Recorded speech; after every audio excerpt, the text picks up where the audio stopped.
नमस्ते मित्रांनो, आपल्या चॅनलमध्ये तुम्हा सगळ्यांचं पुन्हा एकदा स्वागत आहे. आजचा प्रोमो बघितला, त्यामध्ये टास्कमध्ये विशाल आणि सोनाली यांच्यामध्ये खूप टास्कमुळे वाद झाला आणि विशाल असा म्हणतोय की मी पहिल्या दिवसापासून जो माझा टार्गेट आहे म्हणजे टेक ऑफ आहे म्हणजे शेअर मार्केट आहे, त्याच प्रकारे त्याचा ग्राफ वर जातोय. जसं काय बुलेट ट्रेन आहे आणि बुलेट ट्रेन सारखा त्याचा ग्राफ वरच जातोय.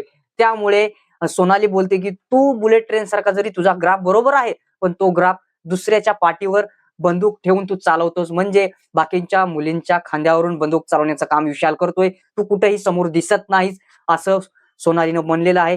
त्यामुळे त्या दोघांमध्ये वाद झालेला आहे आणि सोनालीचा ग्राफ बघायला गेलं तर मला तर वाटतं की हे शेअर मार्केटचाच ग्राफ आहे. त्याच प्रकारे विशाल गेम खेळतोय, तू कुठेही समोर दिसत नाही. यामुळे बिग बॉसच्या घरामध्ये विशाल आणि सोनालीमध्ये वाद निर्माण झालेला आहे. आणि बिग बॉसच्या घरामध्ये तुम्हाला सांगतो, मागचा जे चावीचा टास्क होता, त्या टास्क मध्ये पण सोनालीमुळेच तिला सांगितलं होतं, म्हणजे सोनालीनं तिला सांगितलं होतं कुणाला, अनुश्री मानेला, की चावी हे करायची, चावीची चोरी. हे वाद मागच्या आठवड्यातला पण वाद अजून पण तिथं सॉल्व्ह झाला नाही. त्याची पण बिग बॉसच्या घरामध्ये चर्चा सुरूच आहे. मला वाटतं हे भिकारचोट बिग बॉस मध्ये कशाला आणलेले आहेत? मागचं गेलेलं सोडून नवीन काहीतरी टास्क खेळायचा, नवीन काहीतरी निर्माण करायचं, हे सोडून मागच्याच गोष्टी हे घेऊन बसलेले आहेत. तर मला वाटतं ह्या बिग बॉसच्या शो मध्ये सध्या बिग बॉसने आणि कलर्सने मिळून सगळे भिकारचोट फक्त घरामध्ये भरलेले आहेत. आणि तुम्हाला काय वाटतं, कालची जे प्रभूने जे इमोशनल फॅमिलीचं काही सांगितलं होतं, ते मला खूप वाईट वाटलं. आणि प्रभू हाच एक घरामध्ये खराच कंटेंट क्रिएटर आहे आणि त्याचे जे काही क्रेंज व्हिडिओ जर तुम्ही सोडलात, तर त्याचे इतके काही कंटेंट चांगले आहेत आणि तो जागेवरती कंटेंट बनवू शकतो. तो बिग बॉस मध्ये मला वाटतं सागर करांडेला सोडून आणि मला वाटतं राकेशला, हे तिघं जर सोडले तर बाकी कंटेंटच्या नावाखाली फक्त फुगे फोडतात. तर या फुगे फुटल्यावरती फक्त हवा निघते आणि आपल्याला कानाला त्रास होतो.